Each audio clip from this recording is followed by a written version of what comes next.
O pastor colocou no coração que nós viveríamos 7 dias como vencedores, mais que vencedores. Lá em Romanos 8, 37, está escrito.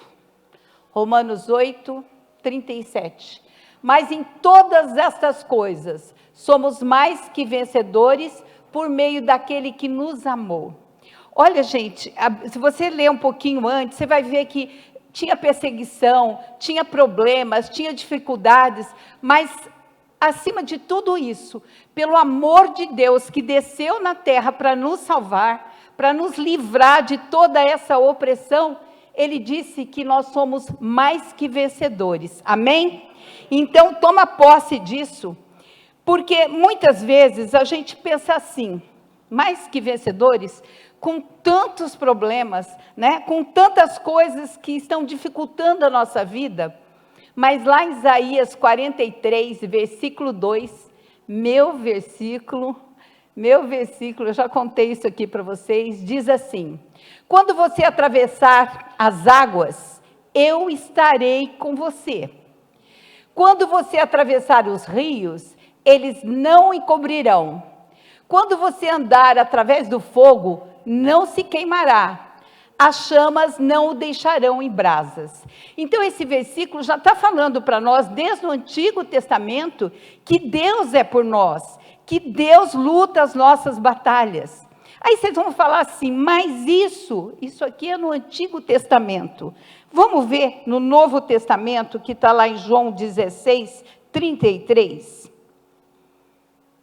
João 16, 33. Eu disse essas coisas para que em mim vocês tenham paz. Neste mundo, vocês terão aflições, vocês terão problemas. Contudo, tenham ânimo, eu venci o mundo. E a palavra que Deus falou no meu coração, mas falou muito, e lá no finalzinho vocês vão entender um pouquinho por quê. Está lá em Marcos, capítulo 4, versículo 35 ao 40. E enquanto ele está colocando ali para nós, eu já falei para vocês que quando eu vou pregar, se no louvor fala alguma coisa da pregação, parece que é uma confirmação de Deus no meu coração. Parece que ele fala assim, Janete, fica calma. Pode ficar calma que o culto é meu, as ovelhas são minhas. Aquilo que eu coloquei no teu coração vai fazer a diferença na vida deles. E qual foi o nosso primeiro louvor hoje? Tempestade. Lembra, eu não sei cantar, né? Mas falou sobre a tempestade, né? Que Deus vai nos acudir. Se no final a gente canta de novo esse louvor, porque é uma confirmação que é Deus falando conosco. Você crê nisso? Então vamos lá. Marcos capítulo 4, 35 ao 40. Vou ler todo ele, tá? Naquele dia, ao anoitecer, disse ele aos seus discípulos, vamos para o outro lado. Deixando a multidão, eles o levaram no barco, assim como estava. Outros barcos também o acompanhavam. Levantou-se um forte vendaval, e as ondas se lançavam sobre o barco, de forma que este ia se enchendo de água. Jesus estava na popa, dormindo com a cabeça sobre um travesseiro. Os discípulos o acordaram e clamaram, Mestre, não te importas que morramos? Ele se levantou, repreendeu o vento e disse ao mar, aquiete-se, acalme-se. O vento se aquietou e fez-se completa bonança. Então perguntou aos seus discípulos, por que vocês estão com tanto medo? Existe Bíblia que fala, por que vocês são tão tímidos? Ainda não têm fé? Amém? Então vamos ver o que a gente aprende aqui.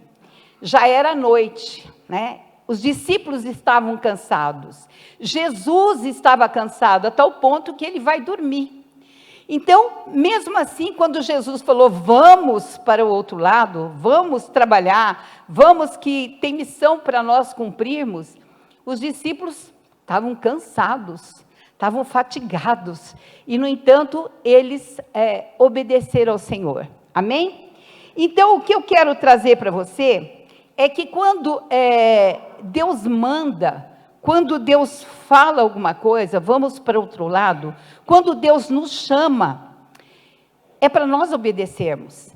E se nós lermos na Bíblia, todos aqui conhecem, quantos mandamentos, sem falar dos 10 mandamentos assim, mas no geral, a Bíblia fala, vamos amar a Deus sobre todas as coisas e ao próximo como a ti mesmo.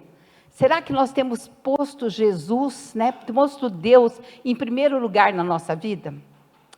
Jesus ainda fala assim para os discípulos, perdoar para ser perdoado. Será que nós temos perdoado? A Bíblia fala honrar pai e mãe. Será que nós temos honrado nosso pai e nossa mãe?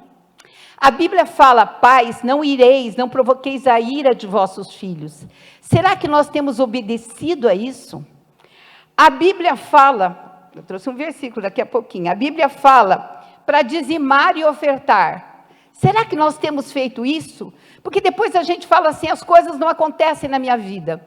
E muitas vezes é porque Jesus não está no barco. Porque ele dá mandamentos.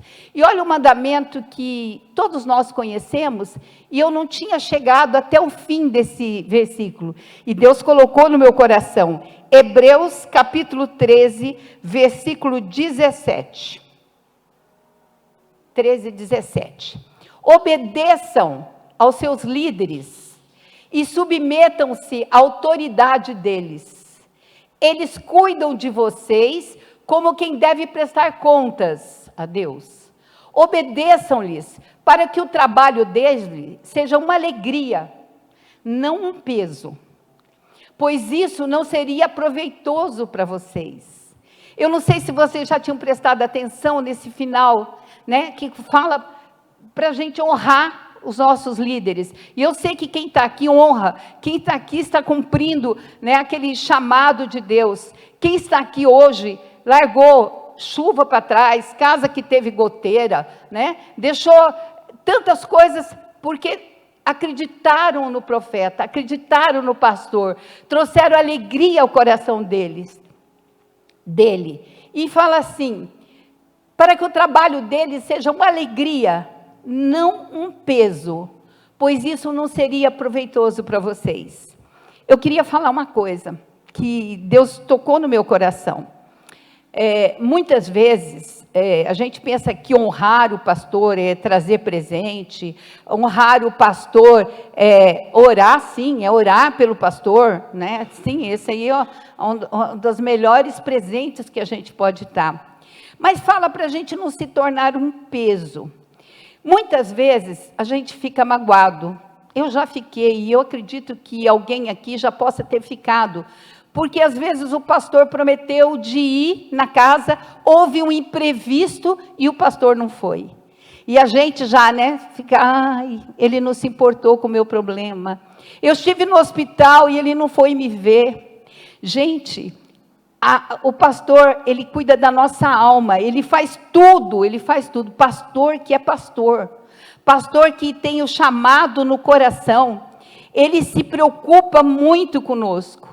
Mas muitas vezes ele tem problema, tem problema na casa dele, tem problema do próprio ministério, tem várias pessoas querendo uma horinha com ele, e o nosso pastor, muitas vezes ele vai nas casas, aliás, ele ama ir nas casas, orar pelas pessoas, tomar um cafezinho também, mas nem sempre isso é possível. E honrar o pastor é entender isso, é entender que o tempo dele, muitas vezes, é muito menor do que ele gostaria. Ele gostaria que o dia tivesse muitas horas. Hoje mesmo eu fiquei sabendo que ele foi almoçar, já era umas 3 horas da tarde, Então, quando Jesus nos dá todos esses mandamentos, inclusive para cuidar dos necessitados, se eu me preocupo com tudo isso, de fazer isso, mesmo que de vez em quando eu escorregue, em algumas dessas, é porque Jesus está no nosso barco. Então, quando a gente obedece Jesus, quando a gente obedece os mandamentos, Jesus está no nosso barco. Então, a gente não precisa se preocupar. né? Se cumpre na nossa vida o Isaías 43, se cumpre em nossa vida, né? No mundo tereis aflição, mas ele, tenha bom ânimo, porque ele venceu o mundo, ele venceu por nós, ele venceu por mim e por você. E ele veio trazer para nós a salvação completa, que nós já vimos isso, que é sozo, que quer dizer alegria, paz, prosperidade, né? Saúde, salvação em todos os sentidos. Amém? Mas vamos continuar. Mas de repente, voltando lá em Marcos 4, 35, 36. Deixando a multidão, eles o levaram no barco, assim como estava. Outros barcos também o acompanhavam. Levantou-se, na minha Bíblia fala, de repente, levantou-se um forte vendaval, e as ondas se lançavam sobre o barco, de forma que este ia se enchendo de água. De repente, nós estamos bem com Jesus. Jesus está no nosso barco. A vida está correndo no mar calmo, tranquilo, mas de repente surge um vendaval, surge uma tempestade, uma doença, um desemprego, um filho nas drogas, né? Surge um problema, contas para pagar, o dinheiro não deu, né? A prosperidade parece que deu uma afastada da gente, né? E de repente surge esse vendaval. Mas Jesus não está no barco? Jesus não está lá pronto para nos acudir? Sim, ele está. Mas olha a pérola que Jesus deu para nós hoje. O próximo. Jesus estava na popa, Jesus estava atrás, dormindo com a cabeça sobre um travesseiro. Vamos parar aqui. Quando falou que Jesus estava atrás, na minha não falava na popa ainda, eu fui pesquisar, eu peguei foto dos barcos, os barcos rústicos, o barco de antigamente, mesmo hoje os barcos mais simples ali na Amazônia, aqui também no Pantanal, a gente vê muito pescador, né? Que o barco, aqui atrás, na popa, está o motor. Ali na popa está aquele, eu não sei como que chama, eu falei que é leme, mas eu acho que não é leme. Que você fica dirigindo o barco, né, para a esquerda, para a direita, então tem o motor atrás e tem o comando que está ali na mão do piloteiro, está ali na mão da pessoa que está levando essa embarcação. Quero falar para vocês que quando Jesus está no nosso barco, pode estar na frente, pode estar atrás, mas ele tem que estar com o leme, pode ser que tenha outro nome, viu gente? Ele pode estar com o leme na mão. Se ele está com o leme na mão, se ele tem o controle da nossa vida nas mãos dele, se a gente está dando liberdade para ele corrigir, se a gente está dando liberdade para ele se revelar a nós, se nós estamos dando liberdade para ele se revelar a nós, você pode ter certeza que não existe tempestade que vá nos submergir. Não existe tempestade que vai fazer com que o nosso barco venha à tona, que nosso barco vire, que a gente perca a nossa vida ou das pessoas que a gente ama. Então, nesse barco, os discípulos estavam na frente e Jesus dormindo calmamente atrás, né? Bem calmo. Mas o piloteiro, eu pus piloteiro, maneja o barco, certo? E eu fico pensando sobre ter Jesus no barco, Jesus no controle da nossa vida. Eu acho que todos vocês já ouviram essa historinha que eu vou contar. Umas meninas entraram no carro e elas iam passear, várias meninas, várias moças.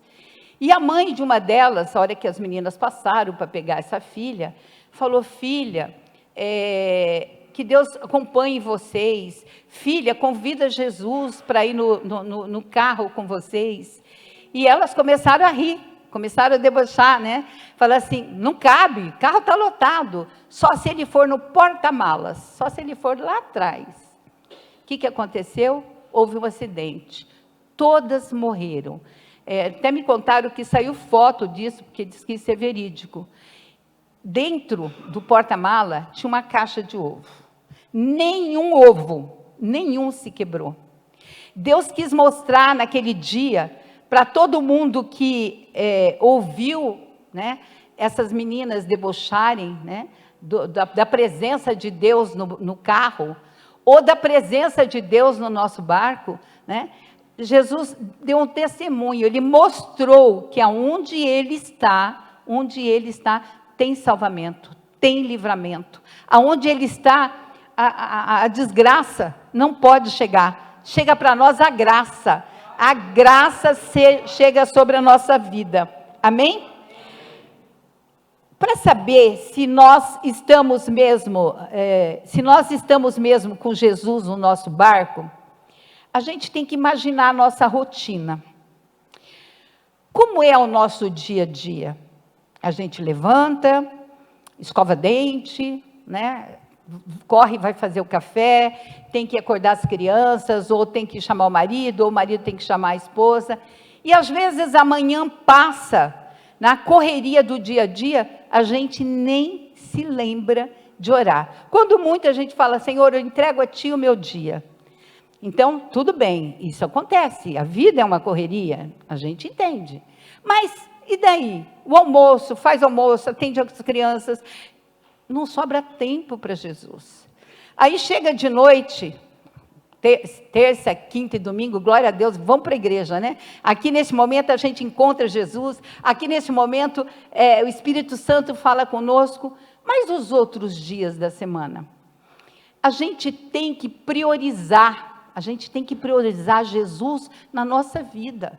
Nós temos que priorizar Jesus no nosso barco. Lá em casa, eu achei uma tática que funciona quase todos os dias. Dia de chuva não funciona.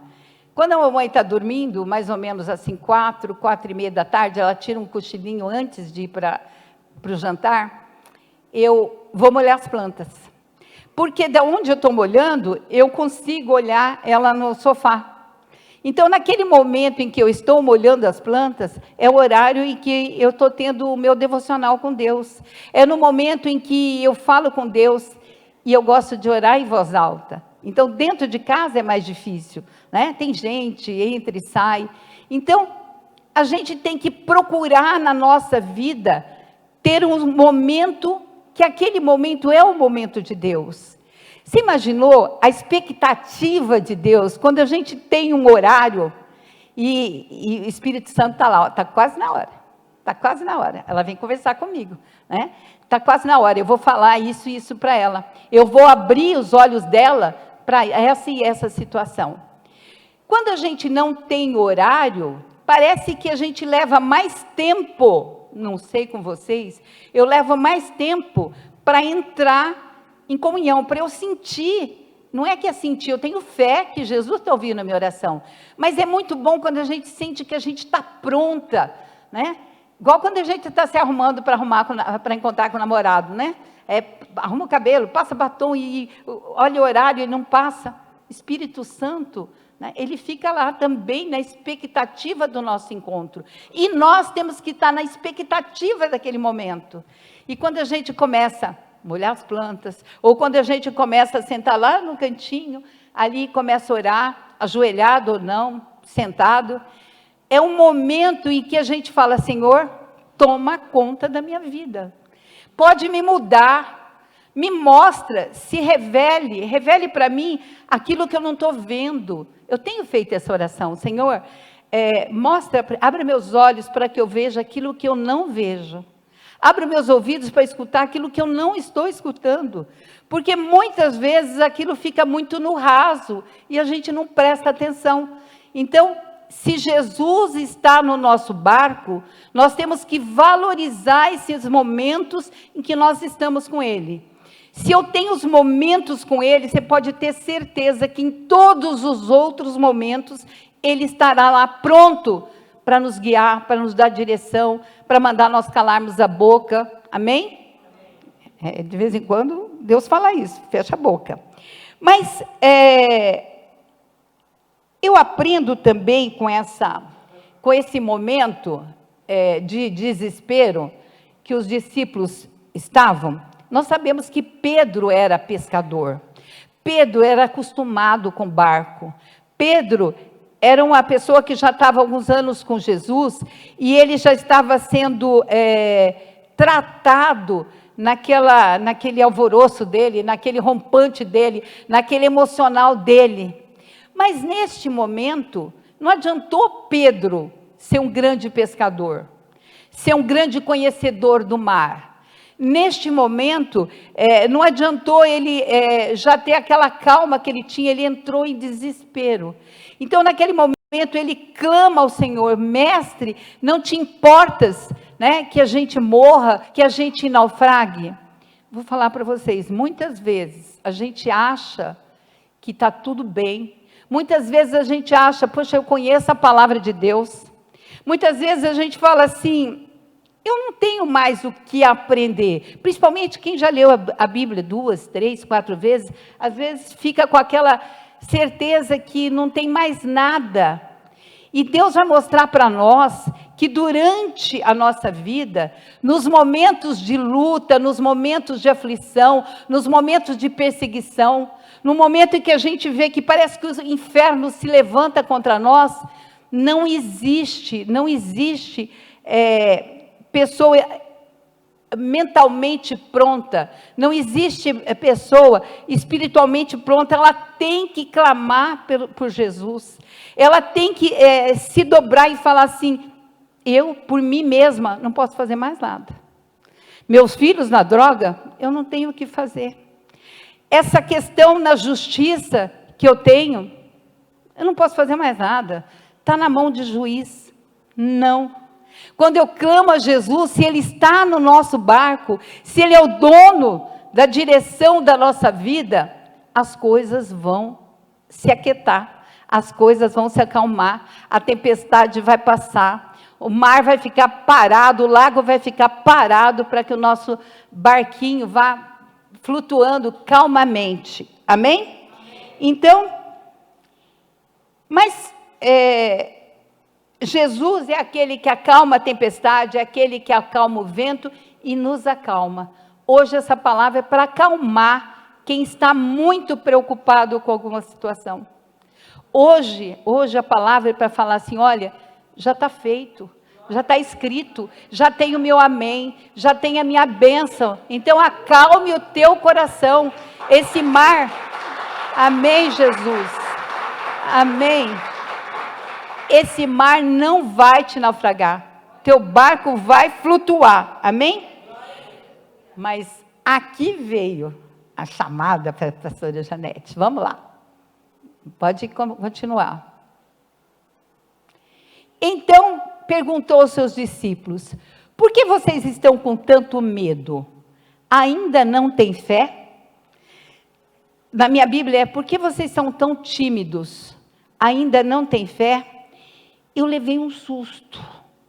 Por quê? O que é timidez? Eu achei vários sinônimos para timidez. Um era o medo, que aqui está colocado o medo, amém? Eu achei vários sinônimos, olha aqui, medroso, covarde, envergonhado, constrangido, inibido, retraído, desconfiado e desanimado. Quando eu estou tímida, quando eu estou desanimada, quando eu não tenho ânimo para lutar contra os problemas que surgirem, porque Jesus falou que no mundo nós teríamos aflições. Mas e daí? É para nós ficarmos paradinhos sem fazer nada? Não. Nós temos que enfrentar essa tempestade. E como é que eu enfrento essa tempestade? Com a oração, com a palavra de Deus, se segurando naqueles versículos Isaías 43, 2, que nós não vamos afogar, nós não vamos morrer, né, queimado, né, sabendo que Jesus é o que luta as nossas batalhas, mas eu tenho que fazer minha parte. Vocês se lembram daquele filme Quarto de Guerra? É isso? Quarto de Guerra? Que aquela senhora ensinava aquela esposa, né, que tinha um marido e que tinha uma filha, e essa esposa estava vendo o marido já andando com outras, ela estava vendo o barco dela naufragar, ela estava vendo dinheiro não estava entrando mais, marido gastando com a outra, né?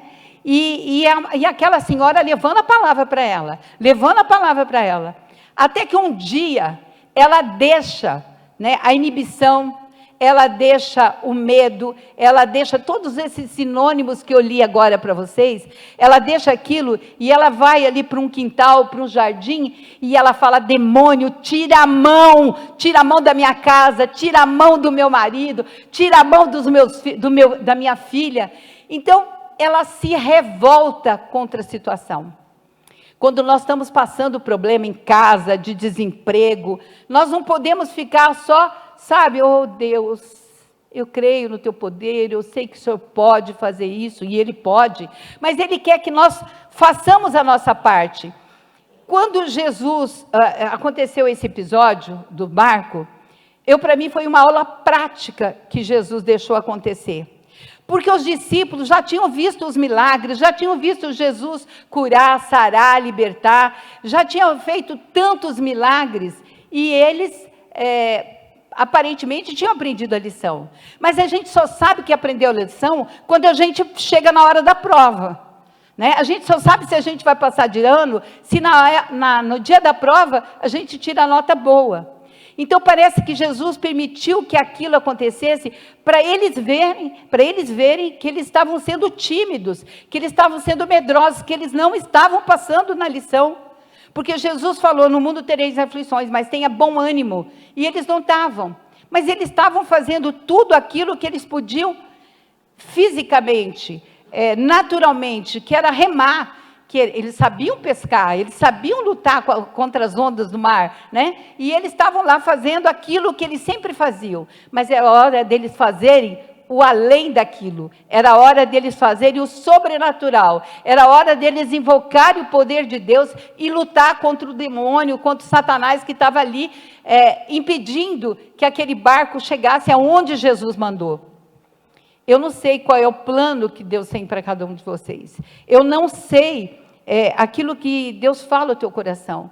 Eu não sei aquilo que você veio buscar. Mas Deus mostra para nós que nós temos que largar de ser tímidos, que nós temos que largar de ser medrosos e enfrentarmos o mal de cara a cara, né? Eu tenho uma amiga que fala assim: eu tenho vontade de socar Satanás, né? Eu tenho vontade de ir lá e dar um soco na cara dele, né? E é isso que nós temos que ter. Nós temos que ser valente mais que o valente. E eu fui procurar qual é o contrário, né? Qual é o contrário? Acho que eu nem anotei aqui. Qual é o contrário de tímido? É ousado, é corajoso, né? É uma pessoa valente, é uma pessoa destemida. É uma pessoa que não se importa com o que os outros vão falar, porque ela sabe a quem ela serve, ela sabe quem é que luta por ela, ela sabe quem é o Deus Todo-Poderoso. Então, o contrário de timidez é ousadia. Que hoje a gente saia daqui com espírito de ousadia, que a gente saia hoje daqui com espírito, sabe, cheio de ânimo para enfrentar toda e qualquer tempestade, já que Jesus está no nosso barco, amém? Aí ele fala assim: vocês não têm fé? Amados, eu já cansei de ler isso. Quando eu vi que a pessoa que não enfrenta o problema, a pessoa que, mesmo agora, por exemplo, muita gente não podia estar vindo aqui, e pode ser que você enfrentou uma luta, mas veio. Por quê? Você está demonstrando para Deus que você tem fé nesse propósito que Deus colocou no coração do pastor, do teu pastor, do nosso pastor. E a Bíblia fala: creia nos seus profetas e prosperareis. Então, quando a gente enfrenta uma batalha, a gente está mostrando para Deus, Deus, eu creio na tua palavra. Eu creio naquilo tudo que o Senhor ensina. E quando eu fico calmamente esperando o problema passar, e às vezes ele só vai aumentando, ou quando eu pego o problema e ponho para baixo do tapete, espero para ver o que vai acontecer, eu estou mostrando que eu não tenho fé. Eu não tenho fé na palavra de Deus. E eu imagino Deus pensando, puxa vida, né? Ela tem tudo na mão, ele tem tudo na mão para lutar contra essa adversidade. Ele tem a minha palavra, ele tem a minha garantia. Mas é que nós somos imediatistas, né? Nós queremos a coisa ali na hora. Eu venho aqui, eu já oro e eu já quero que o milagre aconteça. E a gente sabe que nós temos que perseverar. Já foi pregado várias vezes aqui sobre a gente perseverar. Nós não podemos querer as coisas de imediato, porque Deus nos ensina a ter paciência. Paciência é um fruto do Espírito Santo, amém? E muitas vezes nós estamos sendo treinadas por Ele, amém? Mas, para nós sermos mais vencedores, nós temos que bom ânimo. João 14, 12. Olha outro versículo muito forte. João 14, 12. Digo a verdade, aquele que crê em mim, fará também as obras que tenho realizado. Fará coisas ainda maiores do que estas, porque eu estou indo para o Pai. O que Jesus estava falando? Olha, você viu que eu multipliquei pães? Você viu que eu andei sobre as águas? Você viu que eu transformei água em vinho? Você viu que eu ressuscitei mortos? Vocês podem fazer tudo isso. E como assim? Nós sabemos que no Antigo Testamento, vários milagres desses aconteceram, né? Mortos ressuscitados. Se nós formos ler no Antigo Testamento, nós vamos ver coisas que aconteciam lá naquela época. E agora que Jesus veio, morreu e deixou tudo isso para nós, por que não acontece? Eu fico pensando, com que poder que Jesus fazia aqueles milagres? A gente sabe que ele veio como homem, então ele não tinha a prerrogativa de fazer as coisas por ele mesmo, amém? Vamos explicar melhor. João capítulo 5, versículo 19. João 5, 19 e depois 5:30. Jesus lhes deu esta resposta: eu digo verdadeiramente que o filho não pode fazer nada de si mesmo, só pode fazer o que vê o pai fazer, porque o que o pai faz, o filho também faz. 30, versículo 30. Por mim mesmo nada posso fazer. Vou parar aqui. Por mim mesmo nada posso fazer. Então, Jesus era homem, e ele está dizendo que por ele mesmo ele não podia fazer nada. Como é que aquilo acontecia? Pelo poder do Espírito Santo. Lembra lá no batismo de Jesus, que o Espírito Santo estava sobre Jesus, né? E Deus fala assim, né? Esse é o meu filho amado, a quem muito eu comprazo, a quem muito eu tenho alegria. Então, Jesus fazia os milagres porque o Espírito Santo agia nele. E o que acontece conosco? Vocês foram batizados? Vocês receberam o Espírito Santo? O poder que estava sobre Jesus está sobre nós, está dentro de nós. O poder, por isso que Jesus fala que nós podemos fazer milagres. Por quê? Porque o Espírito Santo que agia nele, quando ele foi para o céu, ele não prometeu o Consolador? Então, quando ele foi para o céu, o Consolador veio, aquele que guia, aquele que ensina. Ele veio e é uma fortaleza, é um poder, um dinamite dentro de nós. Mas se nós não colocamos isso em prática, se nós não temos a fé para poder agir nos momentos que a gente passa por dificuldade, se a gente não fala para a montanha sair do lugar, nada acontece. Não adianta só nós ficarmos orando. Nós temos que agir, nós temos que proferir a palavra de Deus, nós temos que estar com essa palavra no coração e lutar contra o mal. Amém? João 14, eu quero ler 12, 13 e 14. João 14, 12, 13 e 14. Digo a verdade, aquele que crê em mim fará também as obras que tenho realizado. Fará coisas ainda maiores do que estas, porque eu estou indo para o Pai. E eu farei o que vocês pedirem em meu nome, para que o Pai seja glorificado no Filho. O que vocês pedirem em meu nome, eu farei. Dá a impressão para nós que basta só pedir, mas não. Nós temos que pedir e agir. Nós temos que pedir e colocar a nossa fé em ação. Tem até um louvor que fala, né? Se eu colocar minha fé em ação, eu tenho que, e quem tem fé é aquele que consegue deixar a timidez de lado, deixar o medo de lado, deixar o conformismo de lado, deixar a preguiça de lado, deixar tudo aquilo que nos amarra.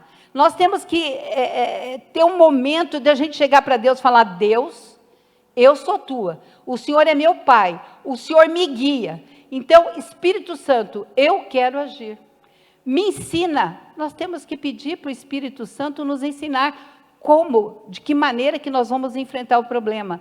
Mas enfrentarmos, porque Ele falou: tenha bom ânimo. Ânimo para quê? Para lutar, né? Se você estiver afogando, Deus prometeu que as águas não iam submergir, não iam afogar. Mas se você está no mar revolto, né? E você crê nessa palavra, né? Eu não vou me afogar. Aí passa um barco e joga uma boia. Você fala assim: não, Deus vai me tirar daqui. Passa um helicóptero, eu já vi essa historinha. Passa um helicóptero, né? E joga uma corda lá, uma cesta para você entrar. Não. Deus vai me tirar daqui. Então você acha que tudo tem que ser Deus, que você não tem que fazer nada. Aí a pessoa dessa história, ela morre, ela chega para Deus e fala: Deus, como é que o Senhor deixou eu morrer? Eu acreditava no Senhor, eu fazia tudo, eu era temente ao Senhor. Filho, eu mandei barco, eu mandei helicóptero, jogaram boia para você, você não quis. E às vezes é assim. Está vindo a boia da palavra de Deus para nós, para tirar a gente de onde a gente está, e a gente não agarra, né? Está vindo o cesto do céu, né? Trazendo uma mensagem de Deus para nós, e a gente acha bonito, mas não agarra aquela verdade para que as coisas aconteçam. Amém? Então, o segredo de Jesus aqui na terra, João 10:30. Amém? João 10:30. Olha o segredo de Deus, de Jesus aqui na terra. Eu e o Pai somos um. Eu quero saber, nós somos hoje, estamos junto com o Pai, com o Filho e com o Espírito Santo.